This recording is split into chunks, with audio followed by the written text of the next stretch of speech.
പ്രതിഷേധം പോലെ ആയിരുന്നോ? വേറെ ആരും വേണ്ട, എന്നെ പറഞ്ഞാൽ മതി, എന്നോട് അതെല്ലാം മറ്റേ വിനീതിൻ്റെ ഐഡിയയാണ്. എൻ്റെ ഒരു പമ്പ് ഇല്ലാത്തില്ല. അല്ലേ, വിനീതത്ത് പറഞ്ഞിട്ട് അത് നമുക്ക് എന്തെങ്കിലും പ്രശ്നങ്ങളുണ്ടെങ്കിൽ നമ്മളത് ഫേസ് ചെയ്യാന്നുള്ളത്, നമുക്ക് ഒളിച്ചോടിയൊരു കാര്യമില്ല. എനിക്ക് തോന്നുന്നത് വിനീത് അങ്ങനെ ഒരു ക്യാരക്ടർ എഴുതാൻ എനിക്ക് നമ്മുടെ കരിയറിൻ്റെ ഭാഗത്ത് സഹായിച്ചു എന്ന് തോന്നുന്നു. അപ്പം അത് ചെയ്തതാണ്. പക്ഷെ അത് സത്യം പറഞ്ഞാൽ ഇങ്ങനെ ഒരു റിസപ്ഷനൊന്നും ഞാൻ മനസ്സിൽ ചിന്തിച്ചിട്ടില്ല. അതൊരു ഗസ്റ്റ് അപ്പിയറൻസ് വന്നു പോകുന്നു എന്നുള്ളത് മാത്രമായിരുന്നു. പക്ഷേ പ്രേക്ഷകർക്ക് അത് ഇഷ്ടപ്പെട്ടു എന്ന് പറഞ്ഞു.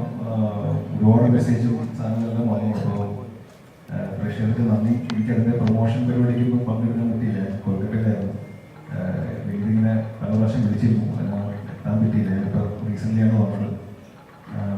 പക്ഷേ ആ സിനിമ സ്വീകരിച്ച പോലെ തന്നെ ഈ സിനിമയും പ്രേക്ഷകർ സ്വീകരിക്കുമെന്ന് വിശ്വസിക്കുന്നു.